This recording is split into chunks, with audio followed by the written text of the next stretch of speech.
Okay, I'm doing an unboxing video, something I don't usually do. But this particular HMV102 does not belong to me.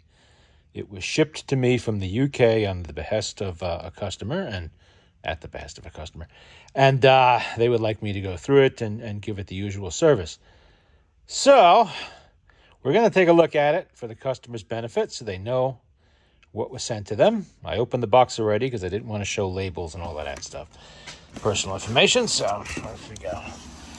This says it came, I'm not going to show that either, but it came from an antique shop in the UK somewhere.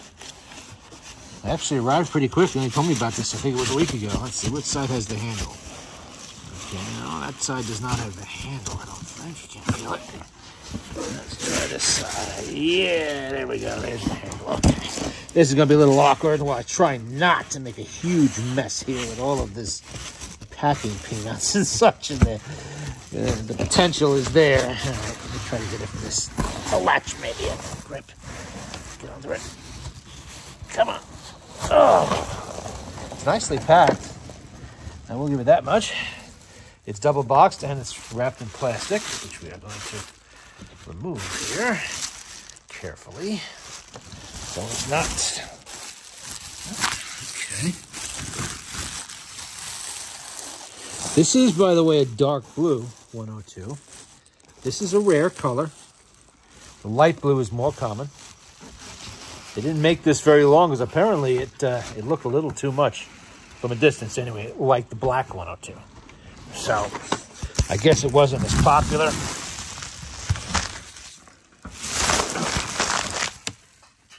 Well, got stuff falling all over the place. I'm going to try to do this carefully.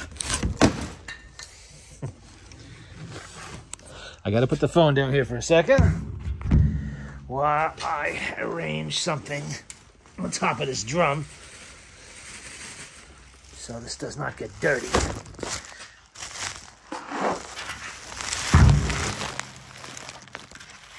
There we go. Okay. Sorry, that's a little crude, but getting it done. Let's see what we got here. Obviously a colored machine with the chrome fixtures, chrome furniture. Hey, look, the handle's not too bad. I do have a replacement handle in the proper color if need be. I'll examine that closer later. Let's take a look all around. We have some of the usual slight lifting or separation there.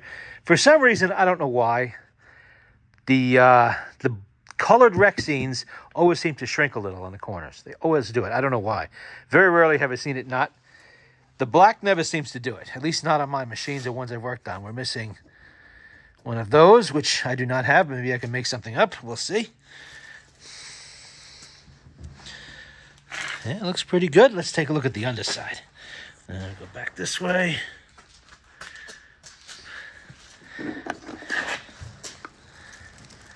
Yeah, that's nice. Not too bad. It's not all scraped up. This side is also missing one of the little bumpers there. Maybe I can find something to stick in there so it's not. A few little marks there. Not sure what caused that, but my guess would be that at some point in the past, something was laying across it. You can see this corresponding one to the other side. Usual, these things aren't new. Not by a long shot. Okay, the latch works properly. We have the winding handle is loose. Put that there. We have some bubble wrap under there. And this is all nicely packed in here.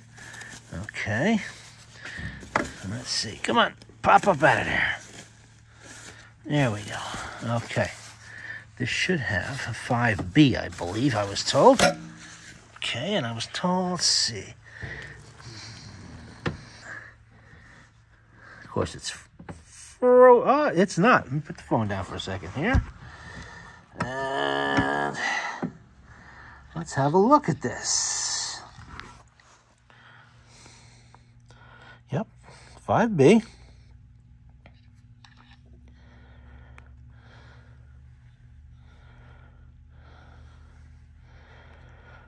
I'll have to evaluate that later to make sure the needle is straight and nothing's eating away at the diaphragm, but actually, that does look pretty good. Looks pretty nice. All right, let's put that back on there so it doesn't fall on the floor or get lost. Anything else? At least I didn't have to fight to get it off of the tone arm. All right, I was told that this is missing.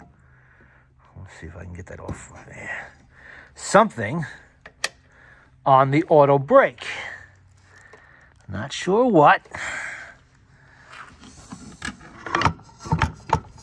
Come on. A little awkward doing this stuff one-handed, but there we go. Well, it does appear to all be there. There's the clip. I wonder what could be wrong with it. Well, that will be discovered when we start going through it to see what's working and what's not.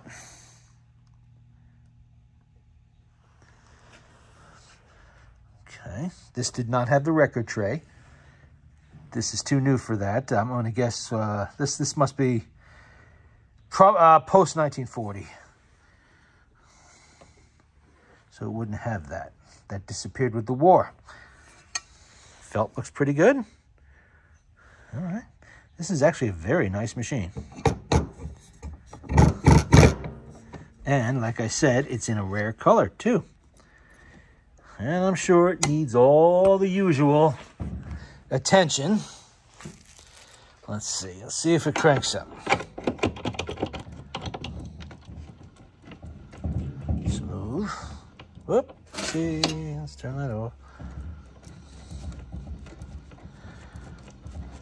I'm not going to wind it up too much, just enough to make sure that it's actually working.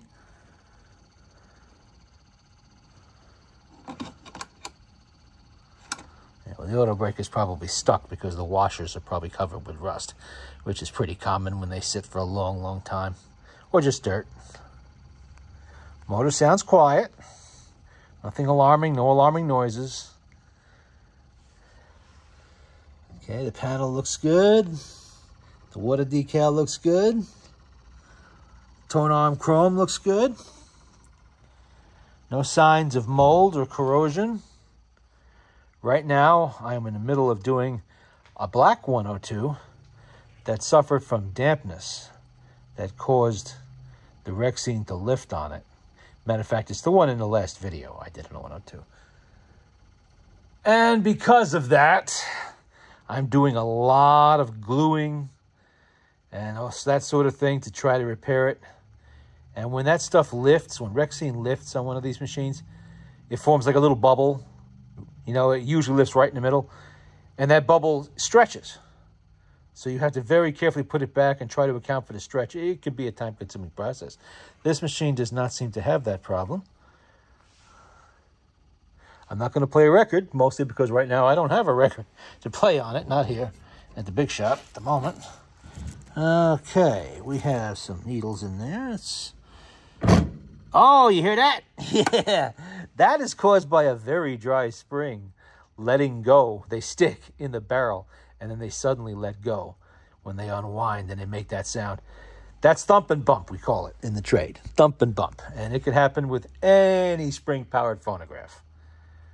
Victrolas, HMVs, anything that's got a spring in a barrel and very, very dried-out lubrication will have that happen. So, okay, we know that it needs a full motor service. It was going to get it anyway, but now we definitely know that nobody's been in there in a long time, which actually is the way I like to find them, because if nobody's been in there in a long time, that means they haven't screwed anything up.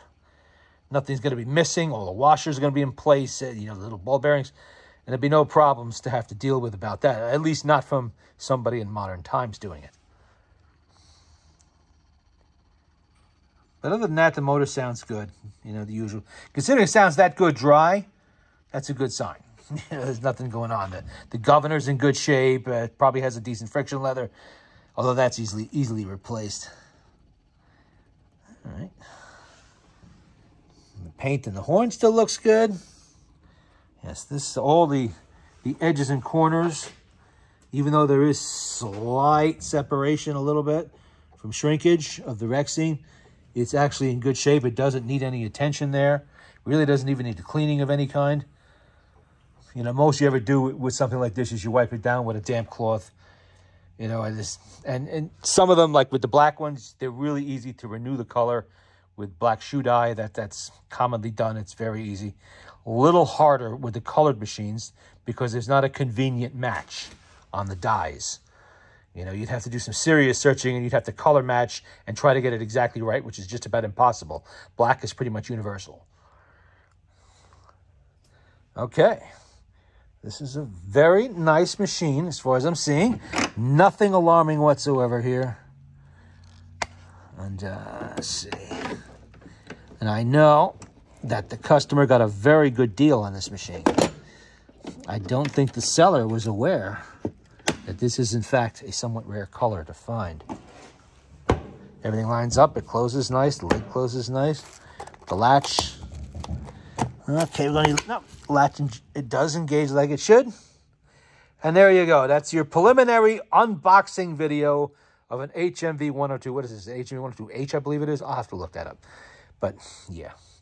And that's the last this will be seen for a while because I am still working on the last project. So this one will go to the side for the moment, and it'll appear again when it gets taken apart, and I'll show you what the motor looks like and what's going on in there and all of that stuff. And most likely I will put a new mainspring in this because at the same time this arrived, so did my box of mainsprings.